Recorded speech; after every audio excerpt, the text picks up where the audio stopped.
यांच्या हस्ते इथं होते आहे.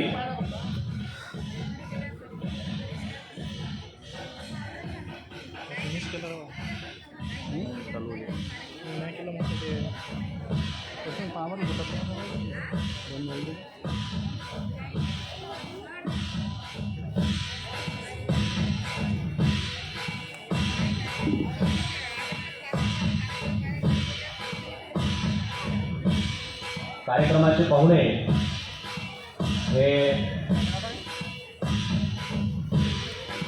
प्रतिमांचं पूजन आणि हारार्पण इथे करते आहेत.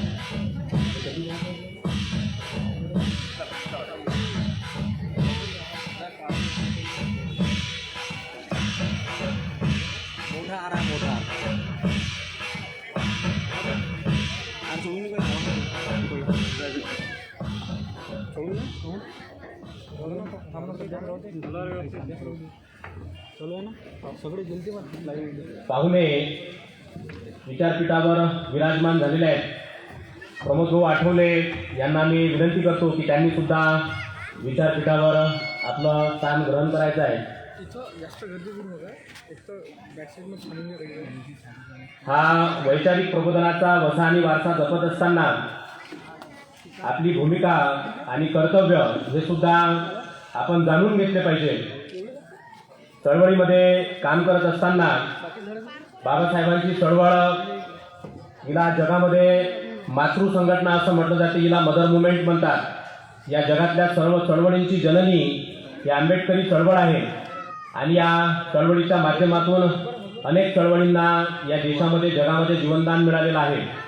आणि बाबासाहेबांचा वैचारिक वारसा जपत असताना बाबासाहेबांचा त्याग आणि त्यांची जी काही एक जीवनाची जी पद्धती आहे ती आपल्या सर्वांना माहीतच आहे. परंतु संविधान नेमकं काय आहे, संविधानाचे आणि हक्क आणि अधिकार हे आपल्यापर्यंत पोहोचले पाहिजे. म्हणून संविधान सन्मान परिषद दरवर्षी संविधान दिनाचं औचित्य साधून या प्रबोधनात्मक कार्यक्रमाचं आयोजन इथे सातत्यानं करते आहे. बाहेर उभ्या असणाऱ्या मंडळींना मी पुनश्च एकदा विनंती करतो की आपल्यासाठी बसण्याची उत्तम अशी व्यवस्था आतमध्ये केलेली आहे आणि कार्यक्रम खूप सुंदर आहे, त्याचा आपण लाभ घ्यावा. कार्यक्रमाचे नियोजित पाहुणे विचारपीठावर विराजमान झालेले आहेत. मी स्वागताच्या कार्यक्रमाकडे वळतो. आजच्या कार्यक्रमाचे प्रमुख वक्ते प्राध्यापक जावेद पाशा कुरेशी सर चंद्रपूर यांचं स्वागत संविधान सन्मान परिषदेचे सदस्य कार्यकर्ते हे सर्व एकत्रितरित्या संविधानाची प्रत आणि पुष्पगुच्छ देऊन त्यांचं स्वागत करतील अशी संविधान सन्मान परिषदेच्या पदाधिकाऱ्यांना मी नम्र विनंती करतो की त्यांनी आजच्या कार्यक्रमाचे सन्माननीय प्रमुख व्याख्याते आदरणीय जावेद पाशा कुरेशी सर यांचं स्वागत करावं.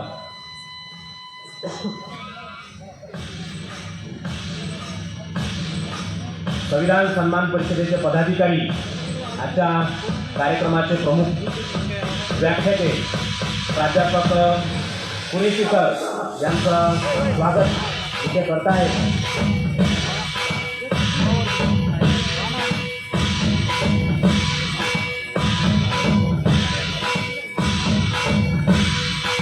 ताहेरा जावेद पाशा मॅडम यांना सुद्धा मी विनंती करतो की त्यांनी विचारपीठावर यावं.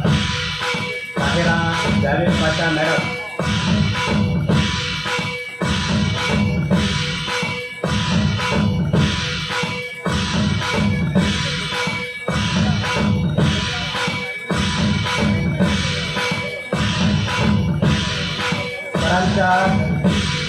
जीवन संगिनी आदरणीय ताहेरा जावेद पाशा मॅडम या सुद्धा हा सत्कार आणि हे स्वागत विद्यापीठावर स्वीकारतील अशी त्यांना विनंती करतो. संविधान सन्मान परिषदेचे सर्व पदाधिकारी सरांना संविधानाची आणि प्रास्ताविकेची प्रत देऊन सरांचा यशस्वी सत्कार आणि स्वागत विद्यापीठावर करते आहेत. आपण सर्वांनी टाळ्यांच्या गजरामध्ये त्यांचं स्वागत करावं.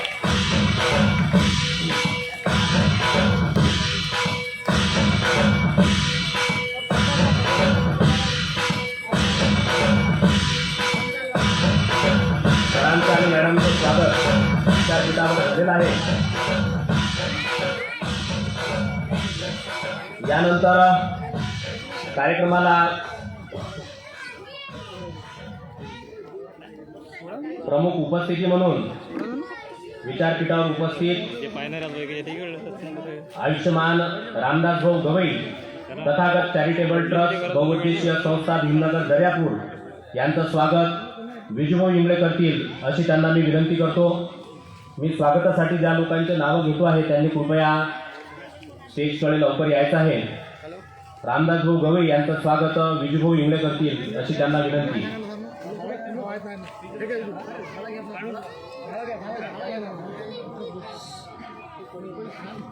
रामदास भाऊ गवई यांचं स्वागत विजूभाऊ इंगळे करतील.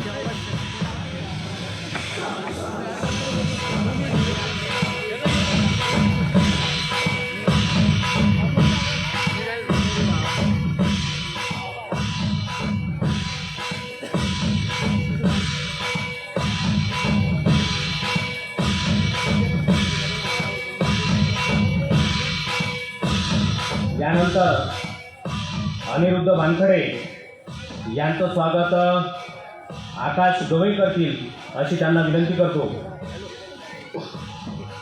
अनिरुद्ध वानखडे संविधान सन्मान परिषद दर्यापूर.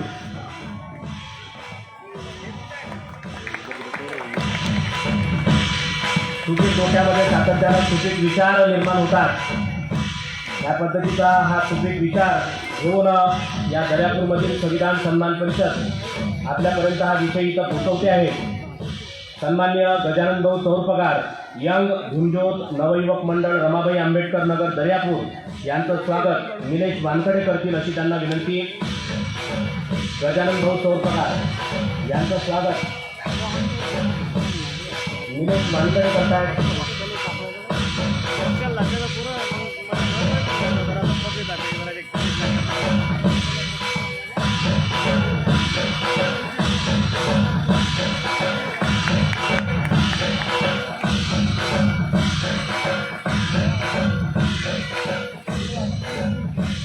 दीपक भाऊ बगाडे रेल्वे स्टेशन मित्रमंडळ दर्यापूर. दीपक भाऊ बगाडे रेल्वे स्टेशन मित्रमंडळ दर्यापूर यांचं स्वागत पंकज गावंडे करतील अशी त्यांना विनंती.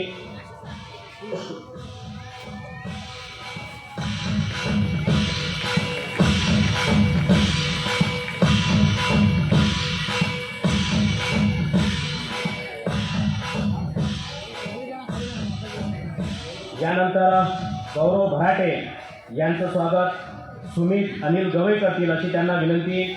गौरव भराटे अखिल भारतीय अंधश्रद्धा निर्मूलन समिती अंजनगाव यांचं स्वागत सुमित अनिल गवई करतील अशी त्यांना विनंती करतो. भैया भैया सुमित तूनच काय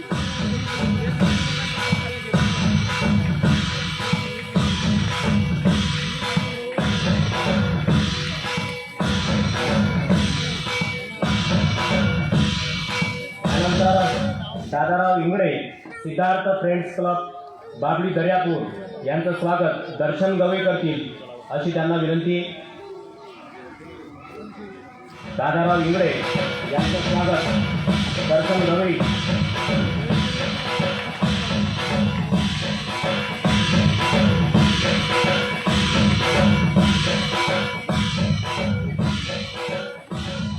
अमर गवई नवक्रांती क्रीडा मंडळ अशोकनगर दर्यापूर यांचं स्वागत. अनिकेत गावंडे नवयुवक मंडळ आनंदनगर दर्यापूर यांचं स्वागत वृषभ वाघमारे करतील अशी त्यांना विनंती.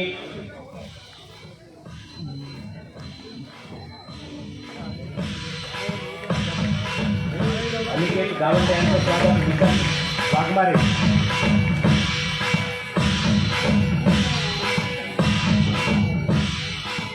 किरण इंगळे सत्यशोधक समाज पेठ इदबारपूर यांचं स्वागत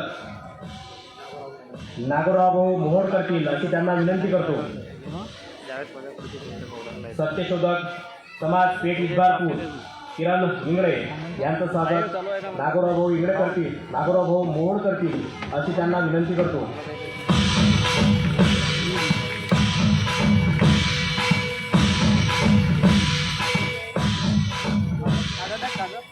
धनंजय देशमुख गरुड झेप सामाजिक संघटना तुंगलाबाद यांचं स्वागत सचिन वानखडे करतील अशी त्यांना विनंती करतो.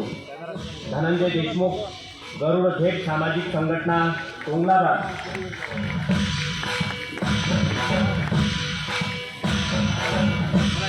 यानंतर सुराज पाचखंडे संत रविदास फाउंडेशन लेहगाव रेल्वे. सूरज. यानंतर मंगेश अवचार.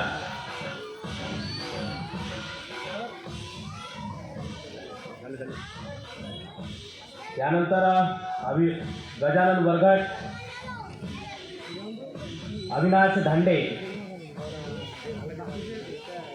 रसीम मिर्झा, धम्मशील मेश्राम यांचं स्वागत शुभम बोरखडे करतील अशी त्यांना विनंती करतो.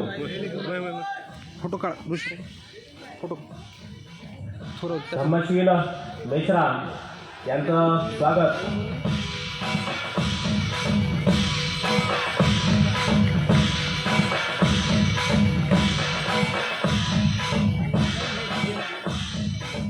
सुधीर भाऊ गावंडे यांचं स्वागत आशिष भाऊ वानखडे करतील अशी त्यांना विनंती करतो.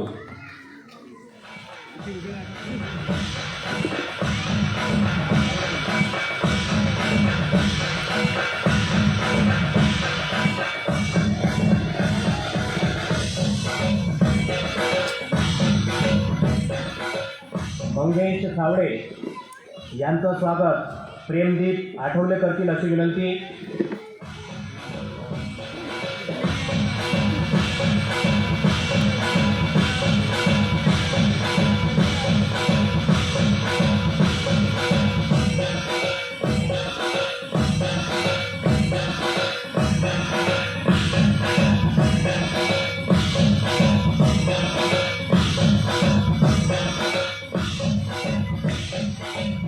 प्रमोद आठवले यांचं स्वागत पंकज गावंडे करतील.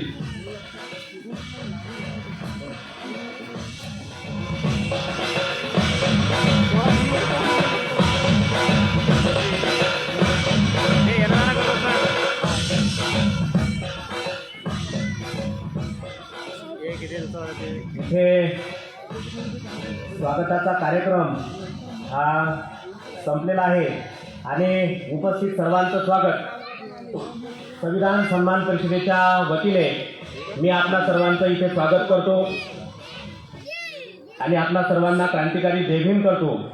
यानंतर या कार्यक्रमाची सुरुवात आपण संविधानाची उद्देशिका याचं वाचन करून आपण इथे करणार आहोत आणि संविधानाचं वाचन करत असताना माझी आपल्या सर्वांना विनंती आहे की आपल्या जागेवर उभं राहून आपला हात पुढे करायचा आहे आणि संविधानाचं वाचन आईच्या आशिष वानखडे ही करेल अशी तिला मी विनंती करतो.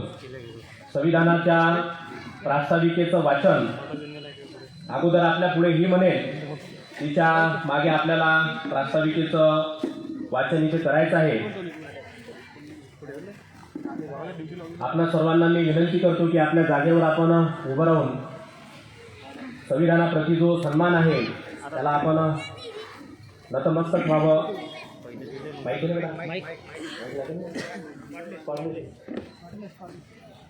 अरे दादा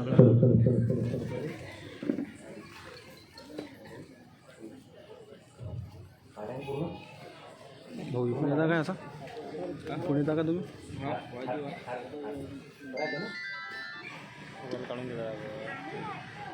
चालू करा.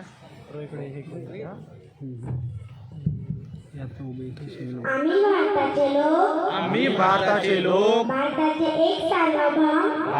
एक सार्वभौम समाजवादी धर्मनिरपेक्ष लोकशाही गणराज्य घडविण्याचा व त्यांच्या सर्व नागरिकांस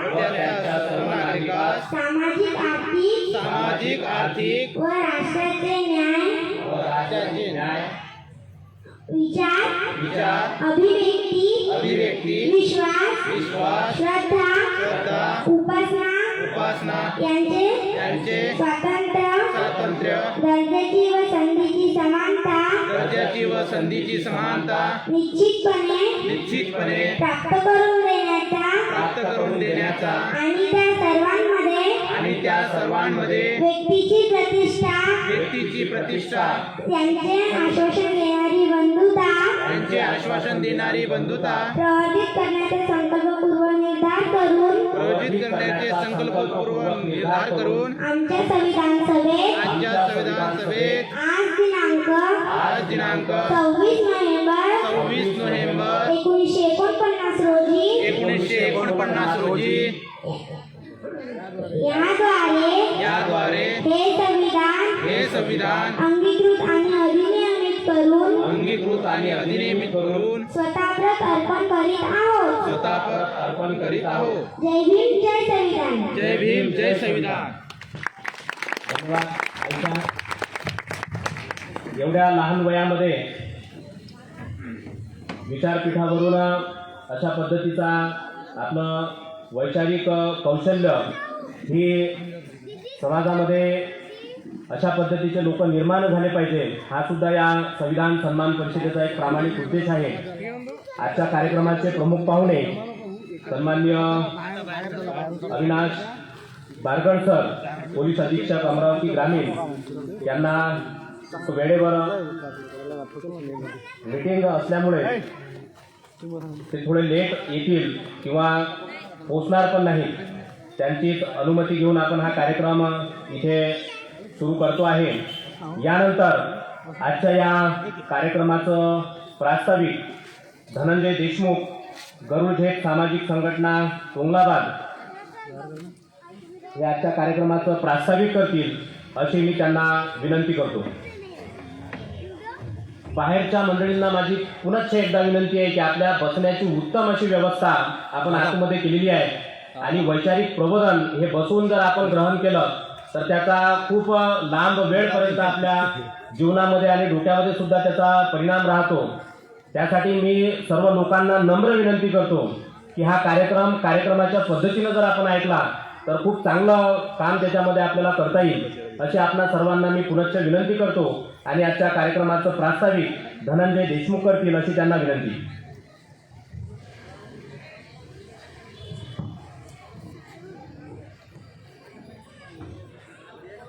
जगाच्या कल्याणा संतांच्या विभूती, देह जिजवती परोपकारी, अखंड मानवतेसाठी आपलं संपूर्ण आयुष्य झिजवणाऱ्या सर्व महापुरुषांना मी प्रथमतः अभिवादन करतो. आणि आज आपल्या सर्वांच्या साक्षीने संविधान सन्मान परिषद दर्यापूर यांच्या वतीने आज 26 नोव्हेंबर या दिवसाचं औचित्य साधून संविधान सन्मान दिवस आपण या ठिकाणी सर्व प्रमुख पाहुण्यांच्या उपस्थितीत साजरा करत आहोत. दर्यापूर येथे संविधान सन्मान परिषदद्वारा भारतीय संविधान दिवसाच्या निमित्ताने संविधान जनजागृती अभियानाअंतर्गत चंद्रपूर येथील भारतीय संविधानाचे गाढे अभ्यासक प्राध्यापक ऑटोमॅटिक लॉक होती. जावेद पाशा कुरेशी साहेब यांचं आपण व्याख्यान आपल्या या दर्यापूर शहरामध्ये सर्व नागरिकांसाठी या ठिकाणी आजच्या या संविधान सन्मान परिषद दर्यापूर यांच्या वतीने संविधान दिनानिमित्त या ठिकाणी आयोजित केलं. आणि आजच्या कार्यक्रमाला या ठिकाणी आपले प्रमुख वक्ते आपल्या या विचारपीठावर स्थानापन्न आहेत. त्यासोबतच संविधान सन्मान परिषद दर्यापूर यांचे सर्व सभासदसुद्धा या ठिकाणी विचारपीठावर विराजमान आहे. आणि आज आपण या सर्व प्रमुख पाहुण्यांच्या उपस्थितीत आजचा हा संविधान दिवस या ठिकाणी साजरा करत आहोत. फुले शाहू आंबेडकरी विचारांचं संघटन या दर्यापूरमध्ये व्हावं आणि कुठेतरी विचारांचा जागर जल्लोष तरुणांचा उत्सव संविधानाचा या थीमच्या आधारे आपल्या या दर्यापूरमध्ये फुले शाहू आंबेडकरी विचारधारा असणाऱ्या तरुणांचं एक संघटन करून कोणत्याही प्रकारची प्रसिद्धी त्या माध्यमातून न करता खऱ्या अर्थानं वैचारिक कार्यशाळा, वैचारिक प्रबोधन या विचारपीठावरून व्हावं यासाठी त्या संविधान सन्मान परिषदेची स्थापना 6 वर्षाच्या आधी या दर्यापूर शहरामध्ये करण्यात आली आणि या संविधान सन्मान परिषदेच्या माध्यमातून आजपर्यंत अनेक कार्यक्रम आपण जल्लोष तरुणांचा उत्सव भारतीय संविधानाचा या माध्यमातून दरवर्षी अनेक उपक्रम या ठिकाणी राबवण्यात येत असतात आणि प्रबोधनाचाच कार्यक्रम आपण गेल्या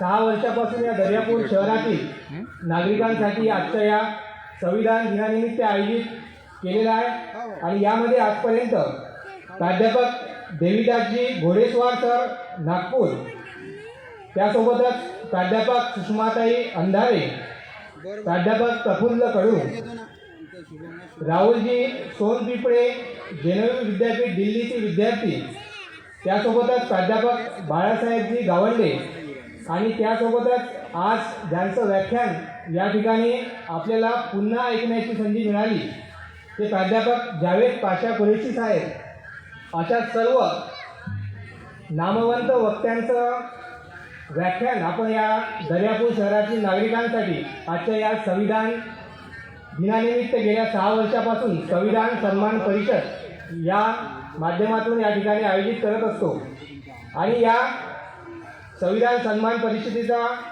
उद्देशच तो आहे की ज्या देशामध्ये आपण राहतो त्या देशातील नागरिकांना जे अधिकार आपल्या भारतीय संविधानाने दिलेले आहेत त्या संविधानावर आपल्याला कुठेतरी माहिती द्यायची प्राथमिकता तरी असावी.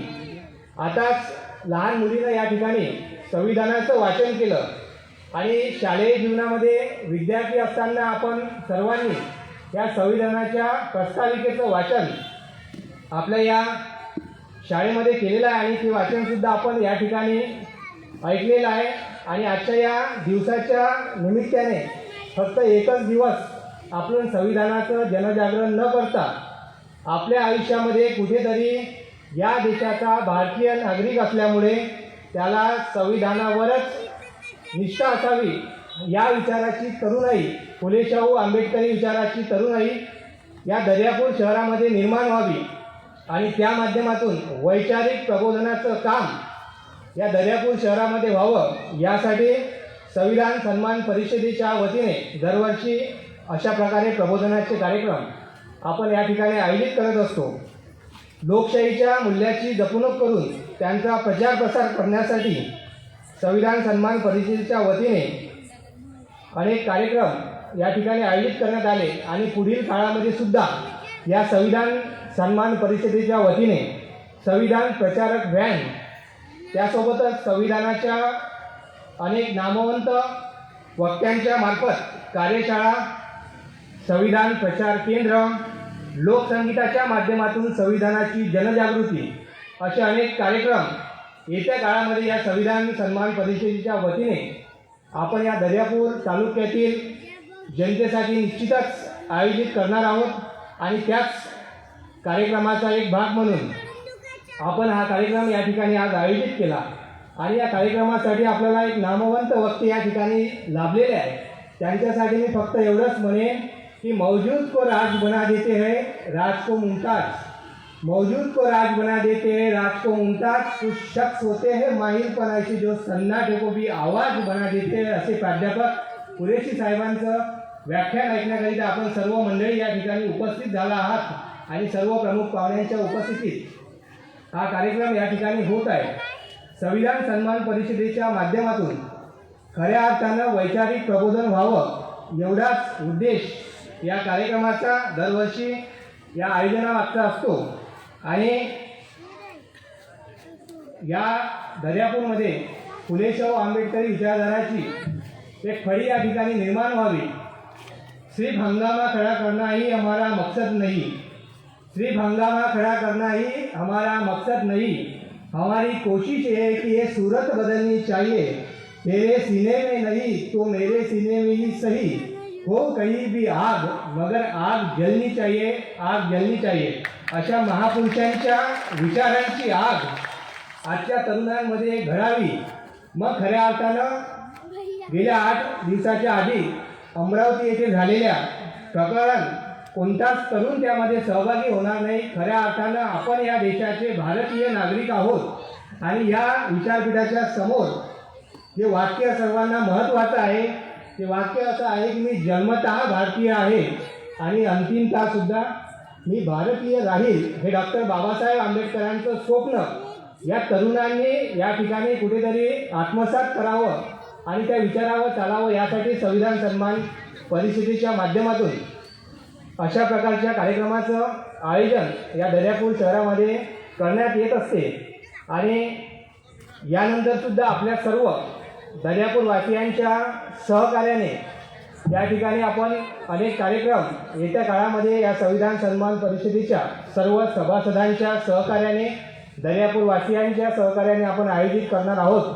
तरी आजच्या या कार्यक्रमानिमित्त आपण आलेल्या सर्वांचं मी शब्दसुमनांनी स्वागत करतो आणि माझं प्रास्ताविक या ठिकाणी संपवतो. जय हिंद, जय भारत.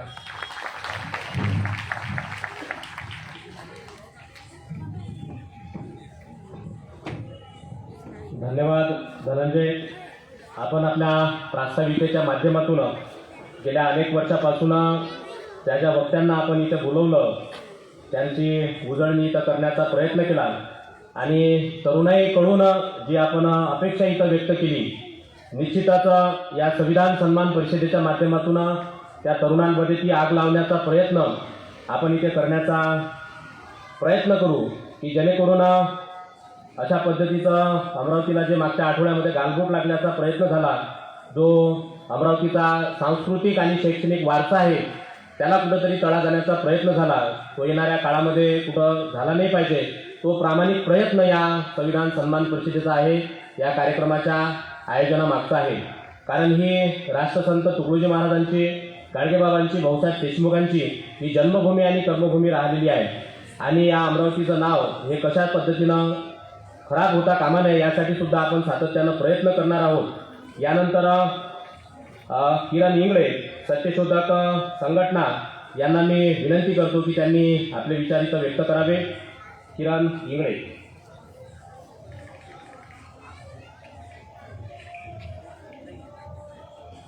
इथं जमलेल्या माझ्या तमाम बहुजन बांधवांनो आणि माता भगिनींना सर्वात प्रथम भारतीय संविधान दिवसाच्या हार्दिक हार्दिक सदिच्छा.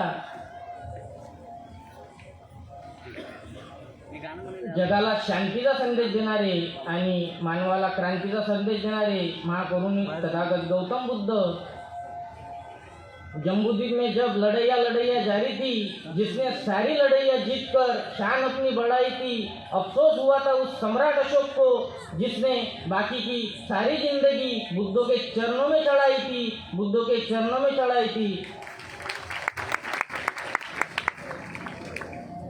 स्वराज्याच्या संकल्पन राष्ट्रमाता राजमाता महासाहेब जिजाऊ छत्रपती शिवाजी महाराज, छत्रपती स्वराज्याचे जनक छत्रपती शिवाजी महाराज, स्वराज्याचे धाकलेधनी युवराज शाक्तवीर छत्रपती संभाजी महाराज.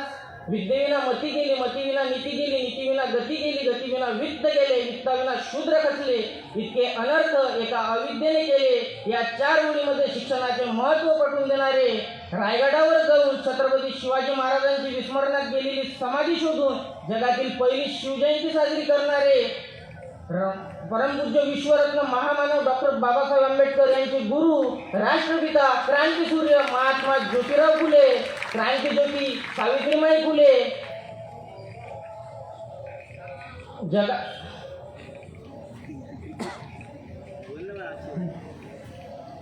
आपण इथं जमलेलो आहोत ते म्हणजे भारतीय संविधान दिनानिमित्त आणि संविधानाबद्दल जे अभ्यासक आहेत आपले वक्ते ते आपल्याला करणारच आहे. पण आपण असं तथा परमपूज्य विश्वरत्न महामानव डॉक्टर बाबासाहेब आंबेडकर आपल्याला असं वाटते की या महामानवांनी अचानकच सर्व काही क्रांती केली. आज आपल्याला अभ्यास करणं म्हणजे जीवावर येते. अभ्यास करत नाहीत आपण, जास्त वाचन करत नाही, फक्त नाचगाणं, जयंत्या आणि दारू पिऊन धांगडधिंगा यामध्येच आपण व्यस्त असतो. त्यामुळे आज बहुजन समाजात जे अन्याय अत्याचार बहुजन समाजावर होत आहे ते अन्याय अत्याचार झाल्यावरच आपल्याला जाग येते की आपल्या विशिष्ट एका वर्गाच्या किंवा विशिष्ट वर्गाच्या जातीवर अन्याय झाला तेव्हा त्याला बाबासाहेबांचं भारतीय संविधान समजते. त्याच्या आधी त्याला बाबासाहेबांचा द्वेष असतो. सर्वात जास्त द्वेष हा ओबीसी समाजामध्ये मराठा समाजामध्ये भरलेला आहे. तरी संभाजी ब्रिगेड, मराठा सेवा संघ, बामसेफ यांच्या वैचारिक संघटनेमुळे भरपूर प्रमाणात आज ओबीसी समाजामध्ये मराठा समाजामध्ये प्रबोधन झालेलं आहे. डॉक्टर बाबासाहेब आंबेडकर म्हणतात की जो समाज जो कौम अपना इतिहास नहीं जानती वो समाज वो कौम अपना इतिहास नहीं बना सकती. इसलिए इतिहास जानना जरूरी आहे. कारण असंच आपल्याला महाभारतातली एक गोष्ट माहितीच असेल. अर्जुन, द्रोणाचार्य आणि एकलव्याला असंच धनुर्विद्या शिकायची होती आणि तो द्रोणाचार्याकडे गेला. कारण त्यावेळेचा कुलगुरू म्हणजे द्रोणाचार्य विशिष्ट वर्गाचे, विशिष्ट जातीचे, आणि एकलव्य म्हणजे आदिवासी समाजाचा. त्याला धनुर्विद्या शिकायची होती आणि तो गेला. आता आपल्याला शिक्षण घेणं हे म्हणजे अडथळा नाही किंवा काही कारणं भेटत नाही. आपण गेलं की बस दप्तर पाठी आपले आईबाबा घेऊन देतात. शाळेत गेलं, ॲडमिशन केली की आपण जाऊन आपला डेस्क बेंचवर बसतो. पण बाबासाहेबांचं तसं झालेलं नाही. बाबासाहेबांना वर्गाच्या बाहेर जाऊन शिकावं लागलं. त्यावेळेस लाईट नव्हती. रस्त्यावर बसून बाबासाहेबांना अभ्यास करावा लागला. बाबासाहेब 12-12, 15-15, 20-20 तास अभ्यास करत होते. एक वेळेस लिखाणाला सुरुवात केली तर त्यांना रात्र दिवस माहिती पडत नव्हता. बाबासाहेब म्हणजे लिहायला बसले तर ते हात आणि पाय एका दोरीला बांधून ठेवत की नेमकं आपल्याला झोप आली नाही पाहिजे. आणि पाय दुखत होते, सुजत होते, तरी त्यांनी लिखाण हे सोडलेलं नाही. कारण की त्यांना माहीत होतं की आज आपल्याला समाज जागृत करायचं आहे. तर असंच धनुर्विद्या शिकण्यासाठी आदिवासी समाजाचा एकलव्य गेला आणि द्रोणाचार्याला विचारलं मला धनुर्विद्या शिकायची आहे. द्रोणाचार्याने म्हटले तू कोण? तू ब्राह्मण जातीचा आहेस का? तर आदिवासी समाजाचा एकलव्य म्हणतो नाही. तू क्षत्रिय आहेस का? नाही. तू राजाचा मुलगा आहेस का? नाही. मी एक आदिवासी आहे. तर द्रोणाचार्य म्हणतात की तुला शिक्षण घेण्याचा अधिकारच नाही, तू शिकूच शकत नाही. म्हणून तिथून एकलव्य रागारागाने जातो आणि जंगलात द्रोणाचार्याचा पुतळा बांधतो आणि त्याच्यासोबत सराव करतो आणि तो चांगल्या प्रकारे धनुर्विद्या शिकतो. आणि नंतर द्रोणाचार्य तिथे येतात आणि असं जे पुत्र भुकत असते म्हणजे त्याच्या धनुर्विद्येच्या याच्यात अडथळा निर्माण करत असते. तर तो त्या पुत्राच्या तोंडात एकलव्य असा बाण मारतो की त्याला जखमही होणार नाही आणि त्रासही होणार नाही. एक रक्ताचा थेंबही त्याच्या तोंडातून सांडणार आहे असा बाण त्याच्या तोंडात मारतो. आणि तेव्हाच द्रोणाचार्य येतात आणि बघतात हे काय, तर अर्जुनापेक्षाही श्रेष्ठ या धर्तीवर कोणीतरी धनुर्धर आहे असं त्यांना जाणवते. द्रोणाचार्य बघतात. असं त्यांना जाणवल्यावर ते त्यांना विचारतात की मी तुझा गुरु आहे ना, कारण की तिथं द्रोणाचार्याचा पुतळा असते. तर ते विचारतात मी तुझा गुरु आहे ना, तर तुला गुरुदक्षिणा द्यावी लागेल. आणि त्यावेळेस गुरुदक्षिणा द्यावी लागत होते. आणि त्यावेळेस द्रोणाचार्य एकलव्याला म्हणतात तू गुरुदक्षिणेमध्ये मला तुझ्या उजव्या हाताचा अंगठा दे, कारण उजव्या हाताचा अंगठा दिल्यावर तो धनुर्धर राहणार नाही असं त्याला द्रोणाचार्याला वाटते. आणि नंतर गुरुदक्षिणेमध्ये एकलव्य त्याला उजव्या हाताचा अंगठा देतो आणि द्रोणाचार्य परत रस्त्यानं निघतात. तेव्हा द्रोणाचार्याच्या पायात एक साप येऊन पडतो आणि परत एकलव्य हा एक बाण मागतो आणि तो सू करत बाण त्या सापाच्या तोंडात जातो. पण तो साप जमिनीत गाडला जातो आणि द्रोणाचार्य परत बघतात आणि द्रोणाचार्य एकलव्याला त्याच्या भाषेत शिवीगाळ करतात की तू मला फसवलं असं तसं. आणि द्रोणाचार्य म्हणतात मी तुम्हाला फसवलं नाही तर इतिहासानं तुला फसवलं आहे. कारण मी इतिहास वाचलेला आहे. कारण की इतिहासामध्ये सांगितलं होतं की गुरुदक्षिणेमध्ये गुरु हा उजव्या हाताचा अंगठा मारतो, अंगठा मागतो. त्यामुळे त्याने मी आधीच डाव्या हाताच्या अंगठ्याने सराव केला. त्यामुळे मी सर्वप्रथम सर्वांना सांगू इच्छितो की आपण आपल्या महापुरुषांच्या पुस्तकं जेवढं त्यांनी साहित्य लिहिलं आहे तेवढं तुमच्याकडून वाचणं होत नसेल तर कम से कम त्यांचे जीवनचरित्र तरी वाचा. नुसतं त्यांना हार तुरे घालून काही होणार नाही, त्यांचे जय जयकार करून काही होणार नाही. एवढं बोलून मी माझे 2 शब्द संपवतो.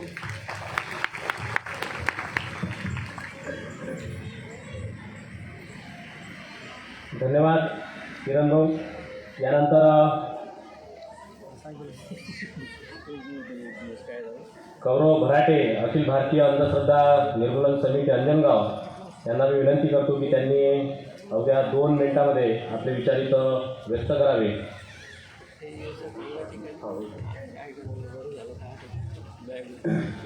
तुम्हा सर्वांना संविधान दिनाच्या हार्दिक शुभेच्छा. या पृथ्वीवर जन्माला आलेले समस्त मानवजातीतील महापुरुषांना मी माझं विनम्र अभिवादन सादर करतो.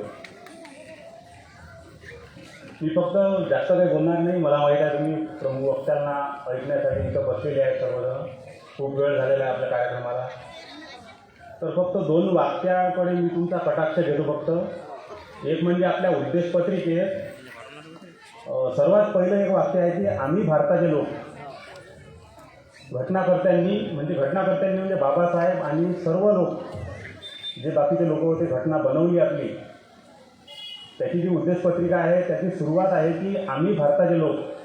म्हणजे त्यांनी तिथं उल्लेख असा नाही केला की बा आम्ही अमुक जातीचे लोक, आम्ही अमुक धार्मिक लोक, अमुक धर्माचे लोक किंवा अमुक वंशाचे लोक, असा कोणताच उल्लेख न करता आम्ही भारताचे लोक. म्हणजे हे किती मोठं वाक्य आहे आपल्याला. म्हणजे असं उच्चारताना एकदम हे साधं वाटेल की बा आम्ही भारताचे लोक म्हणजे काय.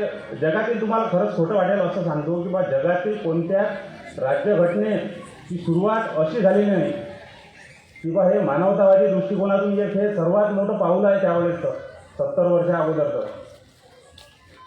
आणि दुसरं एक सांगतो की बा आंबेडकरी जनता म्हणा किंवा दलित चळवळीतील जास्तीत जास्त वापर करतात जय भीम शब्दाचा. आता एक नुकताच चित्रपट आला होता जय भीम म्हणून. तर पूर्ण चित्रपट बऱ्याच लोकांनी बघितला असेल. बऱ्याच लोकांचा असा, आता माझा जन्म कुणबी समाजात आहे समजा, ओबीसी. बऱ्याच जात बांधवांचा असा आक्षेप येते त्यावर की बा जय भीम नाव आहे चित्रपटाचं, म्हणजे काहीतरी बाबासाहेबवाल्यांचा पिक्चर आहे बा तो, असं वाटतं लोकांनी. तर असं काही नाही, सर्वांनी बघावा तो पिक्चर. नाव जय भीम आहे पण त्या चित्रपटात जय भीम असा साधा उल्लेखही नाही. तुम्हाला सांगतो साधा उल्लेख नाही जय भीम. तर त्या चित्रपटाचा मूळ उद्देश हा आहे, समजून घ्या की बा नुसतं जय भीम म्हणून काही उपयोग नाही. त्यात जो वकील आहे चंद्रू म्हणून, त्या वकिलानं जो न्यायासाठी संघर्ष केला त्याचं नाव आहे जय भीम.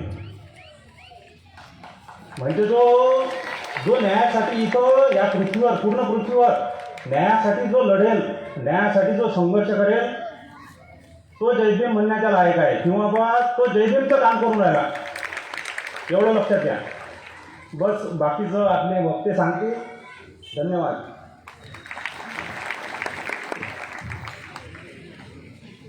धन्यवाद अविनाश. आपण जय भीम या शब्दासंदर्भामध्ये क्रांतीचा नारा जो आहे जय भीम, समतेचा पुरस्कार म्हणजे जय भीम, विषमतेला तळा म्हणजे जय भीम, या सर्व संकल्पना जय भीम म्हणजे अंतर्भूत आहेत. या जय भीम नावाचे जनक जय भीम म्हणजे बाबासाहेबांना अभिवादन नसून एक क्रांती आहे वेगळ्या पद्धतीची, जे बाबू हरदास यांनी याचा शोध लावलेला आहे. जय भीम शब्दाचे जे जनक आहेत हा सुद्धा एक वेगळा विषय आहे. यानंतर संविधान सन्मान परिषदेचे सन्माननीय पदाधिकारी अनिरुद्ध भाऊ वानखडे हे आपले विचार व्यक्त करतील अशी त्यांना विनंती करतो. अनिरुद्ध भाऊ वानखडे हे आपले विचार इथं व्यक्त करतील.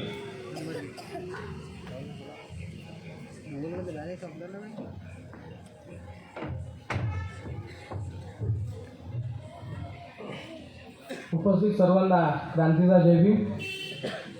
सर्वांना संविधान दिनाच्या हार्दिक शुभेच्छा. यंदाचा संविधान सन्मान परिषदेचं 7वं वर्ष मोठ्या आनंदात आणि उत्साहात इथं या कार्यक्रमाचं आयोजन होत आहे. या स्टेजवर जे संबंधित आमचे मित्र सगळे मंडळी बसत आहेत, हे चळवळीतून काम करणारे हे सगळे मित्र आहेत. यंदा एकत्र येऊन हा कार्यक्रम आज इथं पार पाडत आहे. भविष्यातही हे असेच कार्यक्रम इथं पार पाडले जातील. या कार्यक्रमाच्या औचित्याने एक गोष्ट सांगावीशी वाटते. मधातल्या काळात कंगना रनौत या अभिनेत्रीने जिला पद्मश्री पुरस्कार केंद्र शासनाने तिला प्रदान केला आणि त्याच्यानंतर एका वृत्तवाहिनीला तिनं एक इंटरव्ह्यू दिला आणि तिने म्हटलं की जे स्वातंत्र्य आम्हाला मिळालं ते भीक म्हणून मिळालं आणि जे वास्तविक स्वातंत्र्य आम्हाला जे आहे ते 2014मध्ये मिळालं. त्याच्यानंतर या देशात साधी प्रतिक्रिया म्हणून एक सामान्य नागरिकांनी कोणीही त्याच्यावर व्यक्त होताना कोणी दिसलं नाही. परंतु त्रिपुरात एक काहीतरी प्रकरण घडते ते आमच्या कानावर येते. त्याच्यानंतर लोक बाहेर निघतात. पण एक शोकांतिका असं वाटते की बाबा ज्यावेळेस देशाच्या प्रतिमेवर कोणी एक साधारण एक बाई जिला पद्मश्री एक अवॉर्ड भेटते त्यानंतर तिची प्रतिमा वाढते ती ज्यावेळेस बोलते त्यावेळेस आमच्यामधलं एक सामान्य जे नागरिक असतील जे राजकीय व्यक्ती असतील त्यावेळेस ते बोलताना दिसत नाही. आणि ह्या एक जो एक राष्ट्रीय सेवा संघ नावाची एक संघटना या देशात काम करते त्या संघाचं एक काम केंद्र शासनाच्या माध्यमातून या देशात चालू आहे की लोकांना जातीपातीच्या कामात गुंतवून टाकायचं. देशाबद्दलचा स्वाभिमान नावाची एक गोष्ट जे देशाबद्दलचे प्रेम आहे त्यांना कधी करू नये. कारण की आजही या देशात जात आणि धर्म म्हटला की लोक पेटून उठतात. परंतु देशाबद्दल त्यांना काही असं तर प्रेम म्हणून आपण किंवा आपुलकी असं काही वाटत नाही. आणि हे या देशात भविष्यात जे सुनामीसारखे जो कहर होणार आहे तो या जातीपातीच्या कारणावरून या धर्माच्या नावावरून होणार आहे. परंतु काही हरकत नाही.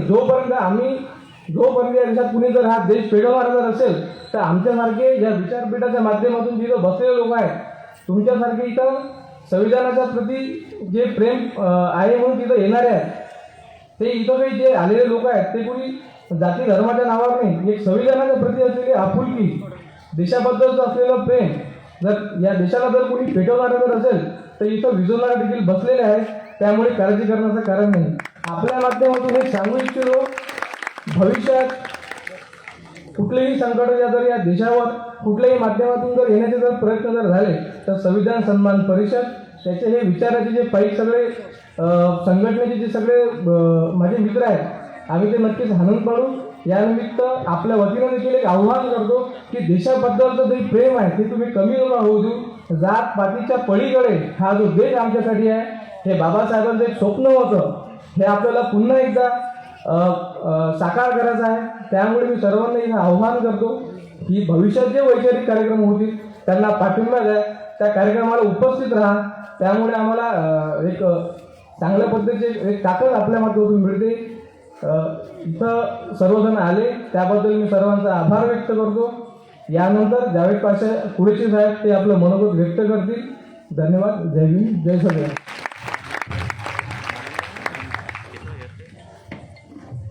धन्यवाद अनिरुद्ध. निश्चितच आपण जे आव्हान इथे केलेलं आहे त्या आव्हानाला आपण सर्व लोक त्या आव्हानामध्ये सहभागी आहोत आणि येणाऱ्या काळामध्ये देशावर जर संकट आलं तर त्याचंसुद्धा आपण फरच्या पाडण्याशिवाय राहणार नाही. हे वैचारिक प्रबोधन एवढं प्रभावशाली करण्याचा आपण येणाऱ्या काळामध्ये सुद्धा या संविधान सन्मान परिषदेच्या माध्यमातून इथं आपण प्रयत्न करणार आहोत. यानंतर ज्यांच्या व्याख्यानाची आपण वाट पाहतो आहे आणि मागच्या वेळेस ज्यांना आपण कमी वेळ त्यांना मिळाला होता आणि संविधानासंदर्भामधल्या ज्या संकल्पना आहेत त्या आपल्यापर्यंत पूर्ण पोहोचल्या नाहीत त्या निमित्तानं आपण पाशा सरांना कुरेशी सरांना इथे डबल निमंत्रित केलेलं आहे. त्या निमित्ताने मी सन्माननीय जावेद पाशा कुरेशी सरांना अशी विनंती करतो की त्यांनी आपले विचार या समोरील काळामध्ये ठेवावेत अशी त्यांना विनंती. सन्माननीय जावेद पाशा कुरेशी सर.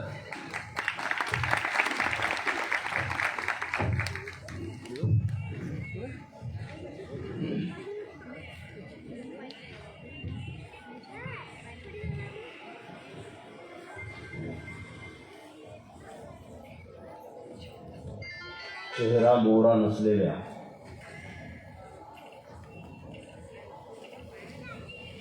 एकोणनव्वद लहान मोठ्या रियासतीमध्ये खंड खंड असलेल्या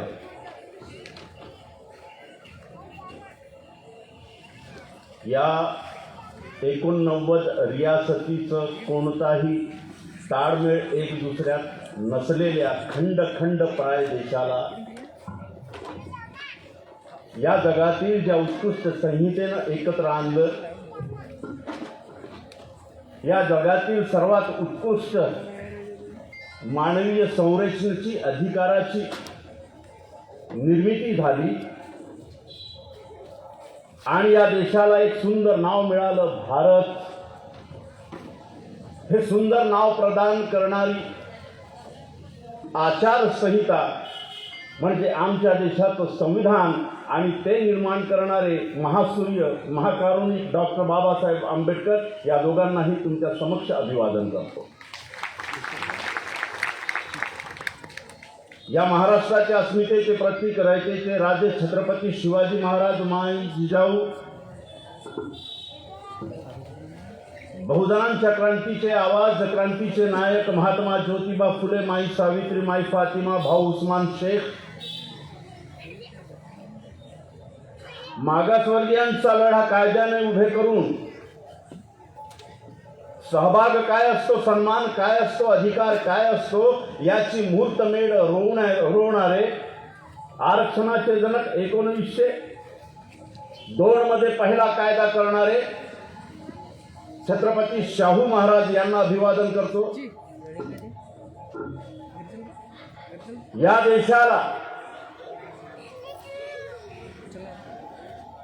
या देशातील प्रत्येक माणसाला ओळख देणारे प्रज्ञासूर्य डॉक्टर बाबासाहेब आंबेडकर यांना अभिवादन करतो. कोण आहात तुम्ही आणि मी? हो बरोबर आहे, मी जावेद कुरेशी मुसलमान आहे. तुम्ही कदाचित खोबराकडे म्हणून बौद्ध असाल, एखादा तुमडाम असेल तो आदिवासी असेल, एखादा थॉमस इथं बसलेला असेल ख्रिश्चन असेल, खेडेकर नावाचा एखादा असेल तो मराठा असेल. अरे हो बाबा, ही तुम्हाला मला जन्मानं मिळालेली ओळख होती, परंतु याही पलीकडे वैश्विक मान्यता तुम्हाला मला ओळखीच्या रूपानं देणारे डॉक्टर बाबासाहेब आंबेडकर यांचा संविधान आहे. त्या संविधानानं तुम्हाला आणि मला वैश्विक ओळख दिली रे बाबा. मी 2016 मध्ये हजला गेलेलो होतो,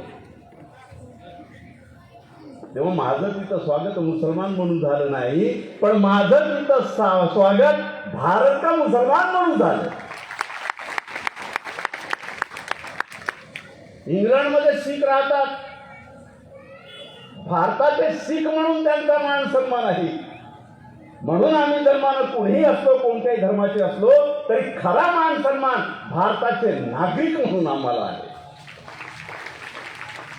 कारण हे नागरिकत्व तुम्हाला या देशाचं मालकत्व देतात हो, आणि तो मालकत्व देतो तो संविधान खऱ्या अर्थानं आमचा मालक नव्हे काय?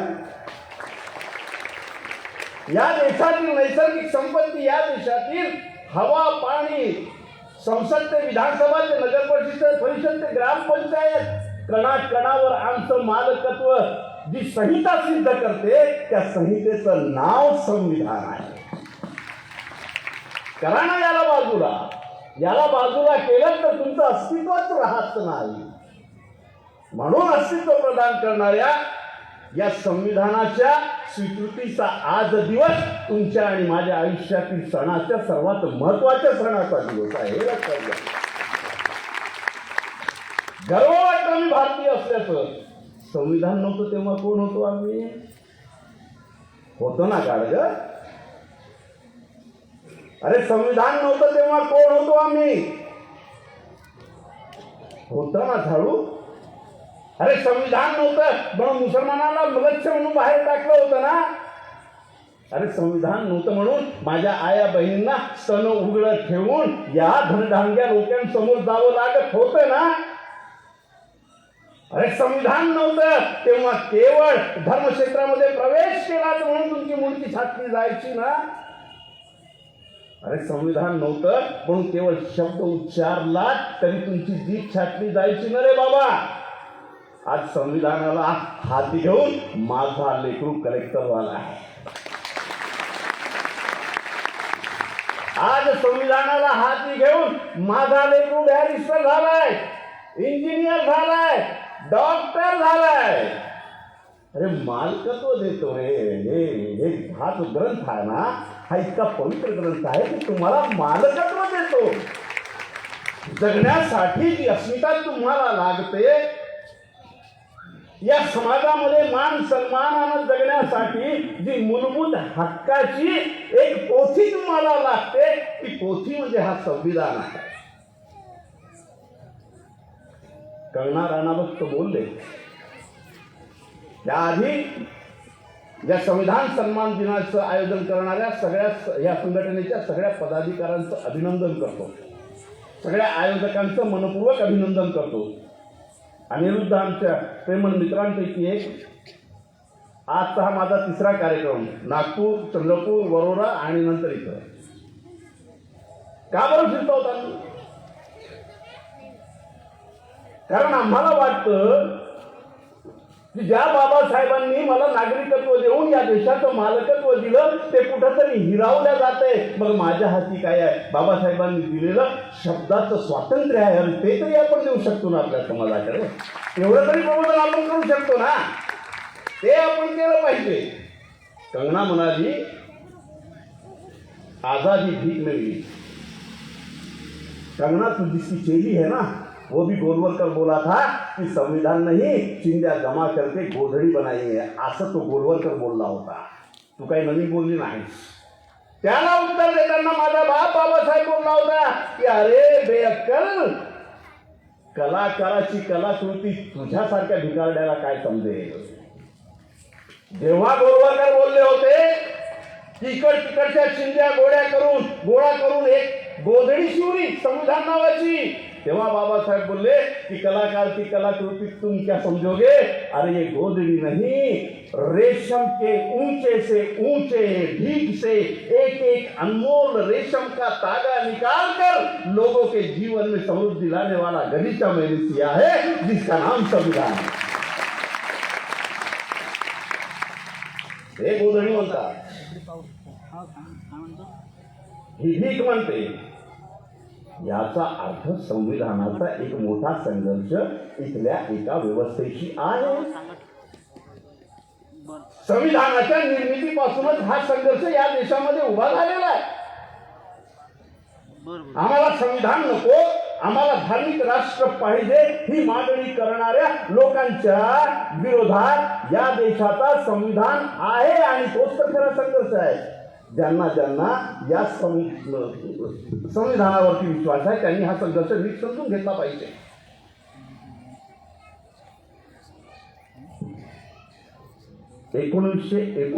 ला आम्ही आजच्या दिवशी हा संविधान स्वीकार केला. वोटिंग कार्ड कोणाकोणाकडे आहे? हात वरती करा. Very good. टोचलं की नाही? रेशन बंद होणार आहे, टोचून घ्या. कसं मिळालं रे तुम्हाला वोटिंग कार्ड? मुसलमानांनो कसं मिळालं मतदानाचा हक्क? आदिवासींनो तुम्ही तर जंगलात राहत होता, कंदमुळं खात होता, नीट कपडेही नव्हते तुमच्या अंगावर. आज माझा मित्र आहे, नाव त्यांचं तुम्हाला परिचित असेल, चळवळीतलं आहे, लटारू मळावी. MSCBचे झोनल डायरेक्टर होते.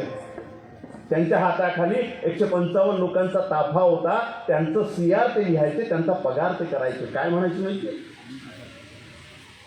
माझा बाप जंगलात एवढीशी चिरोटी लावून होता. माझे बाप दादे मेले डोंगर दऱ्यामध्ये, पण मी झोनल डायरेक्टर, झोनल ऑफिसर म्हणून स्थानापन्न आहे. आदिवासी असून सुद्धा मी टाय आणि कोट मध्ये आहे. 155 लोकांचा ताफा माझ्या इशाऱ्यावर वागतो. कोणी दिली ही टाय? कोणी दिला हा अधिकार? एका जंगलातील माणसाला झोनल डायरेक्टर बनवण्याची शक्ती या संविधानानंच दिली ना. आणि म्हणून यांना हे स्वातंत्र्य भिकेचं वाटतं. हे भिकेचं स्वातंत्र्य नाही आहे.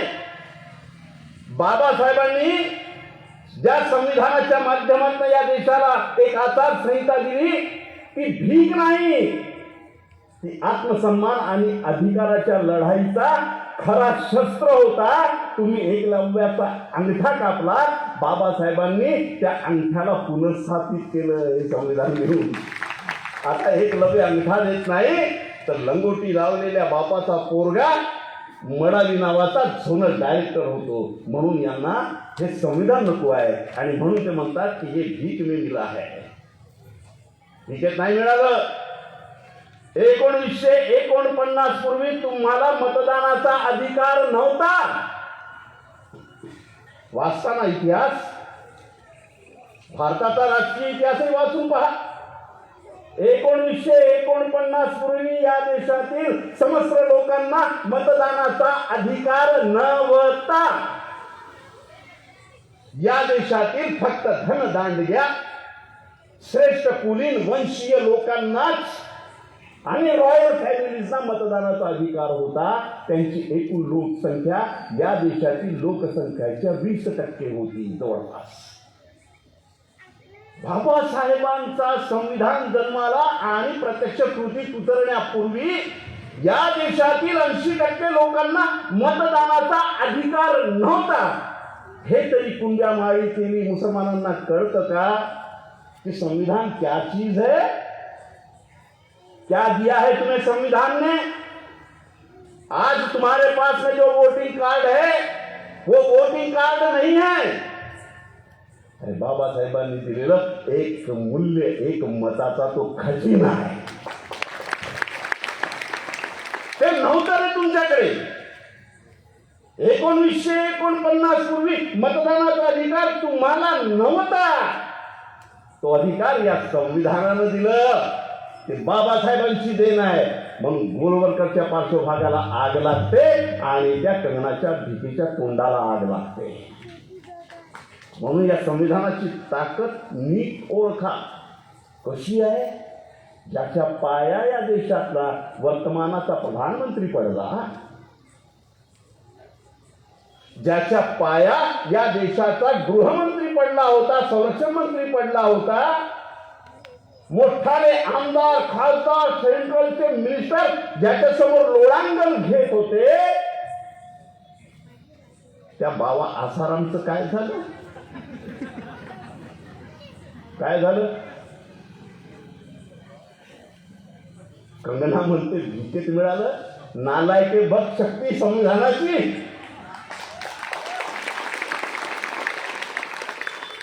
बघ शक्ती संविधानाची. एक 18-16 वर्षाची पोरगी एक कागद काढते कोरा आणि बाबासाहेबांनी दिलेल्या निळ्या शाईनं एवढंच लिहिते की या आसाराम बाबानं माझ्या विरुद्ध असं केलं, माझं शोषण केलं, माझ्यावर बलात्कार केलं. ज्याच्या पायावर वर्तमानाचा प्रधानमंत्री बसत होता, गृहमंत्री बसत होता, तो आसाराम जेलात गेला फक्त एका कलमानं. ही आहे संविधानाची शक्ती. ये है संविधान की ताकत. और जिनको मालूम है ये ताकत, वो कहते हैं कि संविधान भीख में मिला है. बाबासाहेब आंबेडकरांचं कार्य एवढं मोठं आहे की या देशातील प्रत्येक नागरिकांना त्यांचे ऋण विसरता कामा नये. निश्चितच या देशात जो नागरिक म्हणून नावारूपाला गेलेला आहे हे नागरिकत्वच मुळात बाबासाहेबांच्या संकल्पनेतून या संविधानाच्या माध्यमातून मिळालेला आहे. तुम्हाला मला मतदानाचा अधिकार 1949 नंतर मिळाला, त्या आधी नव्हता. मोठी मजेशीर गोष्ट आहे. ती बाबासाहेब आंबेडकरांना माहिती नव्हतं की माझ्यावरती संविधान निर्मितीची जबाबदारी येईल. संविधान निर्मिती कशी करायची, काय करायची यावर संसदेत चर्चा चालू होती आणि अचानक बाबासाहेबांना म्हणण्यात आले की बाबासाहेब संविधान के ऊपर आप बोलिए. तेव्हा बाबासाहेब स्वतः म्हणतात की मलाही अपेक्षित नव्हतं की मला असं अचानक संविधान निर्मितीच्या बाबतीत तुम्ही बोलायला लावणार, पण मला संधी दिलेली आहे तर मी बोलेन. आणि तुम्हाला माहिती आहे बाबासाहेबांचं एवढं उत्कृष्ट भाषण संविधानावरती झालं की शेवटी बाबासाहेब ज्या काँग्रेस पक्षाच्या विरोधात आजन्म राहिले, प्रत्येक राजकीय खेळी बाबासाहेबांची काँग्रेसच्या विरोधातच होती. त्याचं कारण आहे वर्तमानामध्ये आम्हाला वाटतं आमचं शोषण होत आहे, तर जो सत्तेवर असतो तो शोषण करता असतो. भाजपा सत्तेवर असेल तर आम्ही भाजपाच्या विरोधात बोलू, कारण शोषण ज्या काळामध्ये ज्या सत्ता पक्षाच्या अधिकारात असतं त्याच्या विरोधात आम्हाला बोलावं लागतं. बाबासाहेबांच्या काळामध्ये फक्त काँग्रेस सत्तेवर होती आणि बाबासाहेबांना वाटत होतं की शोषणाची ही जननी आहे, म्हणून बाबासाहेब त्याच्या विरोधात होते. आणि फक्त होते नव्हे तर तर्कशुद्ध पद्धतीनं होते, मुद्देसूद मांडली नव्हते. आरोप करायचा म्हणून कधीही बाबासाहेबांनी खुड्यासारखा आरोप केलेला नाही. अरे बाबासाहेबांच्या प्रत्येक आरोपाच्या मागे एक थेअरी आहे, बाबासाहेबांच्या प्रत्येक विरोधाच्या मागे एक तर्क आहे. नुसता तो तर्क, नुसत्या त्या विरोधाची पार्श्वभूमी जरी लिहायला घेतली तर पीएचडीचा मोठा ग्रंथ होतो. लिहा, अभ्यास करणाऱ्या लोकांनी बाबासाहेबांचे तर्कशुद्ध राजकीय विरोध यावरती पीएचडी करा. मोठा विषय आहे, चांगला विषय आहे. वर्तमानाच्या आमच्या राजकीय नेत्यांना त्या माध्यमातून कळेल की समानता काय असते आणि समरसता काय असते, कळायला पाहिजे. ते कळत नाही म्हणून समरसता पुढे जाते आणि समता पायाखाली घोळत असते. हाही खेळ आम्ही पाहिलेला आहे. तर बाबासाहेब संविधान सभेमध्ये बोलायला उभे राहिले तेव्हा पुन्हा कोणाला आठवतं माहीत नाही, एक मजेशीर प्रश्न बाबासाहेबांनी पहिल्या संविधान समितीच्या सभेमध्ये विचारलेला आहे. कोणता महत्वपूर्ण प्रश्न आहे? बाबासाहेब म्हणतात की क्या जरूरत है इस देश को नए संविधान की? मजेशीर प्रश्न आहे. जगातील थोर बुद्धिवंत, थोर अभ्यासक, काँग्रेसचे विरोधी असताना सुद्धा काँग्रेसला वाटलं की आमच्या अख्ख्या काँग्रेसमध्ये एकही लायक माणूस नाही संविधान लिहिणारा, हा एकच माणूस आहे जो आमचा विरोधी आहे, म्हणून बाबासाहेबांना काँग्रेसनं लिहायला दिलं. म्हणजे बाबासाहेबांची बुद्धिमत्ता. कारण 1942 तर 1946 ब्रिटिश इंडिया काउन्सिलमध्ये बाबासाहेब श्रममंत्री होते. लक्षात घ्या, 1942 ते 1946 संविधान निर्मितीचं कार्य चालू व्हायचंय. देशाला पूर्ण स्वातंत्र्य मिळालेलं नाही. बाबासाहेब ब्रिटिश इंडिया सरकारमध्ये श्रममंत्री आहेत. व्हाईसरायच्या अधिकारात असलेल्या मंत्रीगण परिषदेमध्ये मंत्री आहेत. कोणता विभाग आहे बाबासाहेबांकडे? श्रम विभाग आहे, श्रम कायद्याचा विभाग आहे, प्रकाशन हा विभाग आहे बाबासाहेबांकडे, सार्वजनिक निर्माणाचा विभाग आहे बाबासाहेबांकडे, PWD. देशाला स्वातंत्र्य मिळण्यापूर्वी किती शहाणे इंग्रज, देशातले खरे मूर्ख कोण आणि देशातला एकमेव खरा शहाणा कोणी कोणी ओळखलं? इंग्रजांनी बरोबर ओळखलं होतं. म्हणून कायद्याची प्राथमिक जबाबदारी नव्हे, श्रम कायदे तयार करण्याची जबाबदारी ब्रिटिश काउन्सिलनं बाबासाहेब आंबेडकरांवरती दिली होती. आणि 1942 ते 1946 पर्यंत या जगातील उत्कृष्ट श्रम कायदे बाबासाहेब आंबेडकरांनी निर्माण केले. म्हणजे कधी कधी काँग्रेस म्हणता ना की हम अगर ना होते तो बाबासाहेब आंबेडकर संविधान कैसे लिखते, अगर बाबासाहेब आंबेडकर न होते तर तुम्हीच नाही होते. कारण राजकीय पक्ष स्थापनेचा कायदाच बाबासाहेबांनी केलं. म्हणून ह्या सगळ्या गोष्टी व्यवस्थित मांडल्या गेल्या पाहिजे. बरोबर आहे ना? अनेक काँग्रेसी म्हणतात की कांग्रेस नहीं तो बाबा साहब को दिया, अगर कांग्रेस नहीं होता तो बाबा साहब संविधान कैसे लिखते. तर आम्ही म्हणतो की बाबासाहेब नाही होते तर तुम्हीच नाही होते.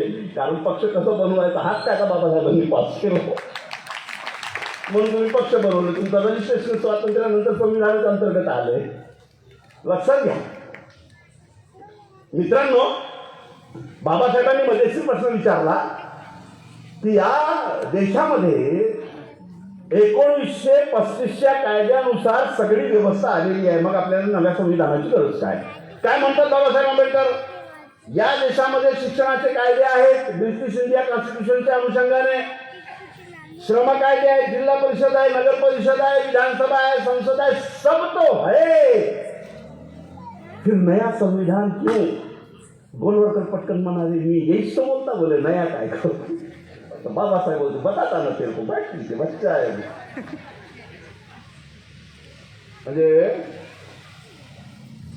बाबासाहेब आंबेडकरांना मुंबईला आपल्या जातीच्या माणसानं हरवलं. मुंबईला काय म्हणत होतं, परवडलं काय होतं, त्यांना हरवलं होतं आणि तो जिंकला आणि मग बाबासाहेबांकडे आला आणि बाबासाहेबांना म्हणाला की अब मैं तो जीत गया हूँ बाबा साहब, आप हार गए इसका मुझे दुख है, लेकिन अब काहे की दुश्मनी, तो मेरा प्रोग्राम है, आप प्रोग्राम में आइए. बाबासाहेब हसले आणि बाबासाहेब बोलले की येतो मी कार्यक्रमाला. बाबासाहेबांनी एकच मार्मिक वाक्य बोललं, कोणतं माहीत आहे, त्याचं नाव मला नेमकं आठवत नाही, त्यांना हरवलं होतं काय नाव, पळवेकर काहीतरी नाव त्याचं, तुम्हाला कोणाला आठवतं का मुंबईचं? हां हां हां काजोळकर. बाबासाहेब त्याला म्हणाले काय आहे म्हणे, हाती बसला तरी जिंकलेल्या गाढवापेक्षा उंचच असतो रे. बुद्धिमत्ता माझ्या बाबासाहेबांची एकच वाक्य, काजोळकर हत्ती हरला, हत्ती बसला तर जिंकलेल्या गाढवापेक्षा खूप उंच असतो. बाबासाहेब आंबेडकर म्हणत आहेत की ब्रिटिश इंडिया कॉन्स्टिट्यूशनच्या अनुषंगानं सगळे कायदे असताना, संविधान असताना नव्या संविधानाची गरज काय, कोणीच उत्तर देत नाही. आणि बाबासाहेब स्वतःच उत्तर देतात, हो आपल्याकडे एक संविधान आहे ब्रिटिशांचं, पण मला फक्त संविधान नको, मला स्वराज्य हवं आहे. Just note it. कोणी स्वराज्याची हाक दिली होती, तर फलक भुईमुंगाचे, आठवलं, त्यांनी म्हटलं होतं की स्वराज्य हा माझा जन्मसिद्ध आहे. तू नवर आहे, तू नाही बाजूला मा, कोणाचा महा, माझा, तू गिनतीने नाही. बाबासाहेब म्हणले की मलाही स्वराज्य हवं आहे. स्वराज्याचा अर्थ फक्त देशाचं स्वातंत्र्य नव्हे. बाबासाहेब आंबेडकरांचं म्हणणं होतं की स्वातंत्र्य म्हणजे फक्त परिवर्तन, म्हणजे एक शासन जाणं आणि दुसरं शासन देणं असं नव्हे. स्वराज्य म्हणजे मला शेवटच्या माणसाची भागीदारी हवी आणि ते भागी देणारं संविधान निर्माण करायचं, म्हणून नवीन संविधान पाहिजे. आणि मग बाबासाहेब आंबेडकरांनी जे संविधान निर्माण केलं, त्या संविधानामध्ये व्यक्तिमूल्याच्या स्वातंत्र्यापासून ते आरक्षण ते मुलाधिकारापर्यंतची मांडणी करण्यात आली. अशा प्रकारे ब्रिटिश इंडिया कॉन्स्टिट्यूशन याच्या अगदी विपरीत, त्यापेक्षा कितीतरी शक्तिशाली भारताचं संविधान बाबासाहेबांनी निर्माण केलंय. लक्षात घ्या, या संविधानामध्ये सर्वात प्रथम शेवटच्या माणसाला सुद्धा मतदानाचा अधिकार देऊन या देशाच्या संसदेचा, या देशाच्या विधानसभेचा, या देशात सरकार स्थापन करण्याचा अमूल्य असा घटक म्हणून स्थापित केलंय बाबासाहेबांनी. त्याच्या मतदानाशिवाय सरकार बसू शकत नाही. आता हे मतदान 20 रुपयाच्या बिर्याणीमध्ये आणि 20 रुपयाच्या पव्यामध्ये विकत असेल तर त्याला संविधान आणि बाबासाहेबांची गलती आहे का? बाबासाहेबांनी अमूल्य असे अधिकार दिले आणि म्हणून या देशाची पुंजीवादी शक्ती, या देशाची धर्मांध शक्ती संविधानाच्या विरोधात आहे आणि तो लढा 2021 पर्यंत जसाच्या तसा जिवंत आहे.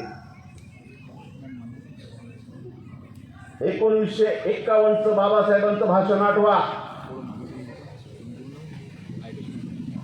बाबासाहेबांच्या भाषणांच्या खंडामध्ये नीट अभ्यास केलं की या देशामध्ये धर्मांध शक्ती संविधानाच्या प्रक्रियेचाच अवलंब करून नागरिक संहिता कशी सत्यानाश करेल याची मांडणी बाबासाहेबांनी करून ठेवलेली आहे.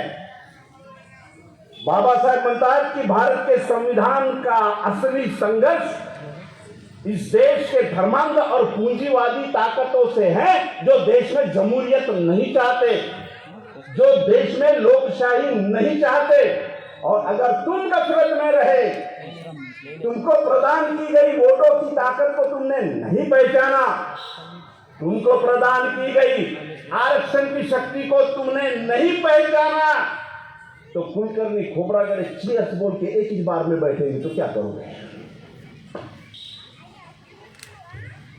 तुमने संविधान की ताकत को नहीं पहचाना तो जोशी और से दोनों मुल्क मिलकर एक 4 के घमेले में एक 16 का घमेला मिलाकर पुल बनाएंगे तो दोनों ही पुल को गिराएंगे तो संविधान क्या करेगा? माझ्या महामानवाची मांडणी अगदी स्पष्ट आहे. तर बाबासाहेब आंबेडकर म्हणतात या देशाच्या संसदेमध्ये जाण्याचा खरा मार्ग मी तुम्हाला मतदान आणि आरक्षणाच्या माध्यमातून दिलेला आहे. परंतु या देशातील धर्मांध आणि पुंजीवादी शक्तींना स्वतःची संपत्ती जाताना दिसते. या देशातील धर्मांध आणि पुंजीवादी शक्तींना स्वतःचा विशेषाधिकार जाताना दिसतो. आणि हे कशाच्या माध्यमातून जाते? संविधानानं दिलेल्या अधिकाराच्या माध्यमातून जाते. मग संविधानाची खरी शक्ती कुठे आहे? संविधानाची खरी शक्ती कायदे बनवणाऱ्या संसदेत आणि विधानसभेत आहे. तिथपर्यंत जाण्यासाठी मतदानाचा अधिकार बहुसंख्याक लोकांना बाबासाहेबांनी दिलं. ज्यांना अधिकारच नव्हता 1949 पूर्वी त्या बहुसंख्याक लोकांची सरकार बसावी म्हणून बाबासाहेब आंबेडकरांनी नागावलेल्या लोकांना मताधिकाराचा अधिकार दिला. काय घडलं हो? संसद मध्ये बसलेल्या संसदांची यादी काढा. 100% संसदेत असलेल्या खासदारांपैकी 50% शुद्ध बलात्कारी गुन्हेगार आहेत, पुंजीपती आहेत. आणि हा डाटा मोकळा ठेवलेला आहे. त्यांचे ॲफिडेव्हिट पहा. 10 केस, 15 केस, मर्डर केस, अपहरणचे केस. ते कायदे बनवणाऱ्या संसदेत बसले. 30% लोक धर्मांध आहेत. जिथं 80%, 90% खासदार हे पुंजीपती, लुटमार करणारे, बलात्कारी आणि धर्मांध असतील तिथं संविधानानं प्रदत्त केलेल्या लोकशाहीचे दिलवडे निघणार नाही का? मग शेतकरी स्वतःच्या हक्कासाठी 1 वर्ष मरतो. निवडणुकीमध्ये फटका बसतो असं दिसल्यानंतर फक्त कृषी कायदे वापस केल्याची घोषणा केल्या जाते. शेतकऱ्यांनो, अरे पाया पडा रे बाबासाहेबांच्या. 1 वर्ष तुम्ही जो बसलात ना तो बसण्याचा नैसर्गिक अधिकार सुद्धा संविधानानंच तुम्हाला दिले. संविधान नसताना संविधान जर नसताना तुम्हाला असं रंगाड्याखाली दाबून टाकलं असतं. पण संविधान म्हणतो प्रतिकार करने का, शोषण के विरोध में आवाज उठाने का